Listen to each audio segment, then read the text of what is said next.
السلام علیکم۔ درود ابراہیمی کی قسط نمبر 5 ملاحظہ فرمائیں۔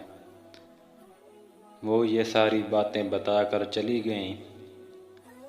میری پھپھو کہنے لگی، دیکھو میں تمہیں کہتی تھی نا، یہ لڑکی بالکل بھی ٹھیک نہیں ہے۔ میں نے کہا بے شک شروع میں آپ لوگوں نے مجھے یہ باتیں کہی تھیں، لیکن پھر آپ لوگوں کو بھی وہ بہت زیادہ اچھی لگ گئی تھی، اور آپ کہتے ہیں کہ ان کے آنے کے بعد ہمارے گھر کے اندر رونق آ گئی ہے۔ اس کے گھر والے بھی اچھے لگتے ہیں۔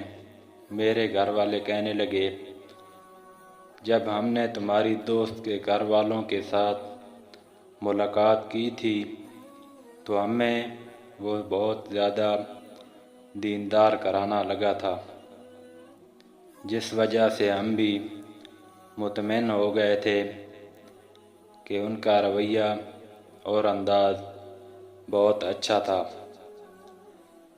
ہمیں فیملی اچھی لگی تھی، ہمیں اندازہ بالکل بھی نہیں تھا کہ وہ ایسی ہیں۔ میری پھپھو نے کہا کہ آپ اپنی اس دوست کو بلاؤ جو اپنے بھائی کا رشتہ لے کر آنا چاہتی تھی۔ میں نے اس کا نمبر ان بلاک کیا، اور جیسے ہی کال کی تو اس نے کال اٹھا لی، جیسے کہ وہ میری کال ہی کی انتظار میں بیٹھی ہو۔ سلام دعا کرنے کے بعد اس نے کہا کہ تمہیں میری یاد کیسے آ گئی؟ وہ کچھ ناراض بھی لگ رہی تھی۔ میں نے اس سے معذرت کی اور کہا کہ دیکھو، میں نے تمہیں اس لیے کال کی ہے کہ تم نے اپنے بھائی کا رشتہ میرے لیے کیوں کرنا چاہا تھا کہ میں تمہیں بے وقوف دکھائی دیتی تھی کہ تمہارے بھائی کے غیر لڑکیوں کے ساتھ تعلقات تھے، اور تم اپنے بھائی کو ٹھکانے لگانے کے لیے میرا استعمال کرنا چاہ رہی تھی۔ اس نے میری یہ بات سن کر حیرانی سے جواب دیا کہ میں تو تمہیں بہت زیادہ سمجھدار سمجھتی تھی، لیکن تم تو واقعی میں ایک بے وقوف لڑکی ہو۔ میں تم سے بات کرنے کے لیے آئی تھی، لیکن تم میرے ساتھ بات کرنے کے لیے تیار نہ تھی، اور پھر تم نے میرے نمبر کو بلاک بھی کر دیا، اور جن سخت الفاظ کے ساتھ تم نے مجھے مخاطب کیا، پھر میری ہمت بالکل بھی نہیں ہوئی کہ تم سے بات کر سکوں۔ جب تمہیں ہی اپنی فکر نہ تھی اور اچھے برے کی پہچان نہ تھی تو میں تمہارے پیچھے کتنا بھاگ سکتی تھی؟ تمہاری دوست نے یہ بھی مجھ سے کہا تھا کہ تم اندھی ہو گئی ہو جو تمہیں یہ لڑکی دکھائی دے رہی ہے، اور اس نے تمہارا خواب چکنا چور کر دیا اور خوب مذاق اڑایا۔ میری دوست نے میرے متعلق مزید منفی سوچیں، منفی باتیں، پراپگنڈے کیے تھے جو اس لڑکی نے مجھے بتائے، تو میں سن کر حیران ہو گئی۔ میرے کردار پر تو اس نے باتیں ہی کی تھی، لیکن اس نے میرے اوڑھنے بچھونے کا بھی مذاق اڑایا، اور یہ بھی کہا کہ میرے والدین میری شادی کسی امیر گھرانے میں کرانے کی کوشش کر رہے ہیں۔ یہ ساری باتیں سن کر مجھے بہت افسوس بھی ہوا اور غصہ بھی شدید آ رہا تھا۔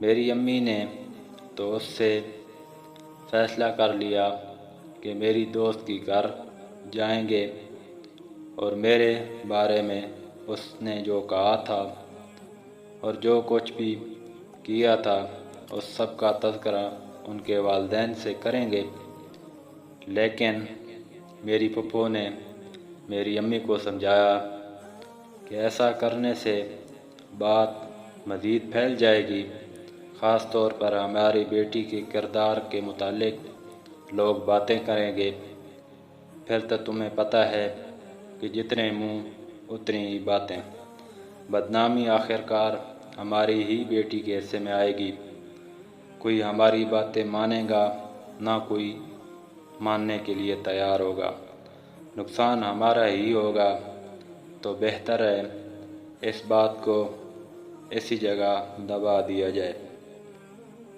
میں نے آج تک اس کے ساتھ کبھی برا نہیں کیا تھا، لیکن میری یہ دوست کی روپ میں دشمن تھی جو بار بار میری کمر میں چھرا گھونپ چکی تھی۔